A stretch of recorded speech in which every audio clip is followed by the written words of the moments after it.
तो प्यारे भाइयों, हमने क्वेश्चन नंबर 17 खत्म करने के बाद अब हमारे पास एक बहुत ही खतरनाक और जबरदस्त सवाल आ चुका है, क्वेश्चन नंबर 18 का। और ये सवाल आपस में बहुत ही इंपॉर्टेंट भी है और पेपर में लगभग कई बार पूछे भी गए हैं किसी न किसी सेट में। तो इसलिए इस क्वेश्चन को इतना बेहतरीन तरीके से समझने का प्रयास करना ताकि पेपर में अगर आ गया तो छोड़ना नहीं है, आपको लगा कर आना है और अपने 8 नंबर पूरे पक्के कर लेने हैं, है ना। 8 नंबर में पूछेगा ये सवाल, अगर पूछ दिया तो कहता क्या है सवाल, एक बार हम जरा इसको देखते हैं। ये कह रहा है कि यदि ए तथा बी समान कोटि के व्युत्क्रमणीय अवयव है ना, हो तो सिद्ध कीजिए कि ए बी का होल इनवर्स बराबर B inverse into A inverse. ये हमें लाना है, ए बी का होल इनवर्स बराबर B inverse into A inverse लाना है। तो कैसे लाएंगे इस चीज को समझ लीजिएगा, ठीक है ना। हमें तो ये लाना है भाई कि ए बी का होल इनवर्स बराबर में बी इनवर्स ए इनवर्स, ये लाना है। तो अब इसको लाने के लिए आपको जो है कुछ बेसिक बातें पता होनी चाहिए जिसको हम लोग आसानी से समझ सके और उसी के बेस पर इस फार्मूले को हम लोग सिद्ध कर सके, है ना। तो बेसिक बात क्या है उसको मैं एक बार समझाता हूं। क्या वो बेसिक बात है, जरा देखिए ध्यान से। हम लोग ये जानते हैं कि अगर हम लोग जो है ए का गुणा ए इनवर्स में करते हैं तो हमको आई मिलता है, आइडेंटिटी मिलता है, तत्समक अवयव मिलता है। जहां पर ये आई आपका जो होता है इकाई अवयव होता है या तत्समक अवयव होता है, ये आप लोग जानते हैं, ठीक ना। और ये इसी बेस पर हमें ध्यान देना पड़ेगा कि आपस में एक फार्मूला है कि अगर ए का गुणा ए इनवर्स में करते हैं तो इकाई अवयव हमको प्राप्त होता है ना। अब इसी के रूल को उठाएंगे और इस वाले सवाल को हम लोग सॉल्व करते हुए चलेंगे, ठीक ना। थोड़ा सा और भी बेसिक बातें हैं, जैसे मैं समझाऊंगा अगर आपसे कि अगर आप जो है आई का गुणा ए में करते हैं तो हमको ए मिलेगा और कोई फर्क पड़ने वाला नहीं है, ये भी याद रखिएगा। एक तो आपको ये वाला फार्मूला और एक आपको ये वाला फार्मूला समझना है, दोनों फार्मूलों का यूज हमें करना पड़ेगा तब जाके ये सवाल हमें प्रूफ कर पाएंगे, सिद्ध कर पाएंगे। अब आइए देखिए ध्यान से, हम लोग स्टार्ट कर रहे हैं सोल्यूशन इसका और बहुत ही बेहतरीन तरीके से देखेंगे। यहाँ पे स्टार्ट कर रहा हूं मैं, यहाँ पे बल्कि यहाँ से स्टार्ट कर रहा हूँ सोल्यूशन इसका, यहाँ से स्टार्ट कर रहे हैं। बल्कि देखिए ध्यान से, इधर क्या है कि हम लोग ये जानते हैं कि अगर हम लोग ए का गुणा ए इनवर्स में करेंगे तो आई मिलेगा।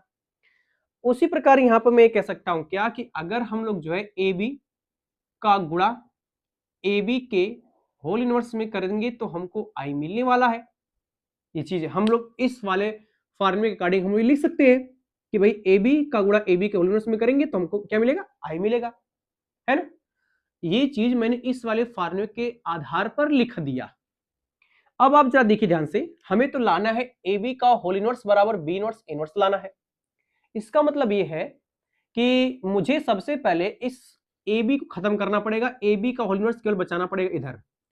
और इसको हम लोग कैसे सॉल्व करेंगे ताकि इधर वाला जो है आपका बी इनवर्स इनवर्स बन जाए। तो जरा देखते रहिए ध्यान से, हम लोग क्या कर रहे हैं यहाँ पर लिखेंगे यहाँ पर क्या कि ए इनवर्स से पूर्व गुणन करने पर, ए इनवर्स से पूर्ण गुणन करने पर, पूर्ण गुणन का मतलब समझ रहे हो, पूर्ण गुणन का मतलब होता है कि इधर से गुणा करना है ना कि इधर से गुणा करना है, इधर से दोनों तरफ करेंगे। मतलब ये हमारे पास आएगा कितना, ये आएगा ए इनवर्स और ब्रैकेट में था ए बी, उसके बाद फिर हो जाएगा हमारे पास क्या, ए बी का होल इनवर्स बराबर हो जाएगा हमारे पास ए इनवर्स और इंटू में हो जाएगा आई। ये हमारे पास है, इधर से गुणा करना है बल्कि इधर से नहीं करना है, इसलिए हम लोग जो है पहले से गुणन करेंगे। अगर मैं लिखूंगा पश्च का मतलब पीछे से गुणा करना पड़ेगा, इसलिए मैं लिखा यहाँ पर पूर्व गुणन करने पर, पूर्व गुणन करने का मतलब हमें आगे से सामने से गुणन करना है।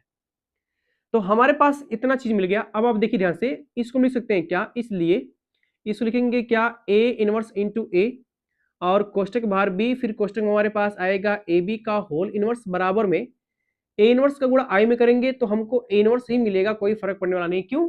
क्योंकि आई का गुणा अगर हम लोग किसी अवयव में करते हैं तो हमको वही मिलेगा, इसलिए ए इनवर्स का गुणा भी आई में करेंगे तो ए इनवर्स ही मिलेगा। इतना हमको मिल गया। तीसरी चीज हमको एक बात और ध्यान देनी है कि अगर हम लोग जो है ए इनवर्स का गुणा ए में करेंगे, अगर ए का गुणा ए इनवर्स में करेंगे तो हमको आई मिलेगा, ए इनवर्स का गुणा ए में करेंगे तो हमको आई मिलेगा। तो ये हमारे पास आ जाएगा आई और इंटू में था हमारे पास बी, ब्रैकेट में जाएगा ए बी का होल इनवर्स बराबर जाएगा कितना, ए का इनवर्स, ये मिलेगा।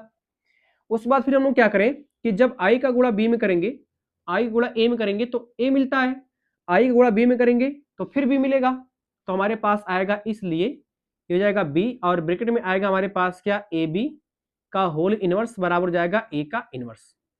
आगे फिर देखिए ध्यान से, यहां पर हमारे पास बी बचा है, तो बी को खत्म करने के लिए हम क्या करें, बी इनवर्स से फिर से पूर्व गुणन कर दें। मतलब लिखेंगे यहां पर क्या कि बी इनवर्स से पूर्व गुणन करने पर, पूर्व का मतलब उधर से गुणा करना, इधर से ऐसे पूर्व गुणन करने पर, और जब पूर्व गुणन करेंगे तो फिर हमको क्या मिलने वाला है, देखिए ध्यान से आराम से एकदम, पूर्व गुणन करने पर ही आएगा, इसलिए हमारे पास आएगा बी इनवर्स और बी, ब्रैकेट में था ए बी का होल इनवर्स बराबर में, ये पहले बी इनवर्स होगा फिर बाद में ए इनवर्स होगा, क्योंकि हम लोग बी इनवर्स से पूर्व गुणन कर रहे हैं। अब देखिए ध्यान से, बी इनवर्स इंटू बी, ये हमें ध्यान देना पड़ेगा। आप A inverse into A inverse करेंगे तो आई मिलता है, उसी प्रकार बी इनवर्स इंटू बी करेंगे तभी हमको आई मिलेगा, कोई फर्क पड़ने वाला नहीं है। मतलब इस बात को मैं यहां लिख रहा हूं कि हमारे पास आएगा आई, और क्वेश्चन में था हमारे पास ए बी का होल इनवर्स बराबर में आ गया बी इनवर्स और ए इनवर्स हो गया। आई गुणा किसी में अवयव में करेंगे तो कोई फर्क नहीं पड़ेगा, वही आएगा, हमारे पास आएगा ए बी का होल इनवर्स बराबर हो जाएगा बी इनवर्स और इंटू हो जाएगा ए इनवर्स।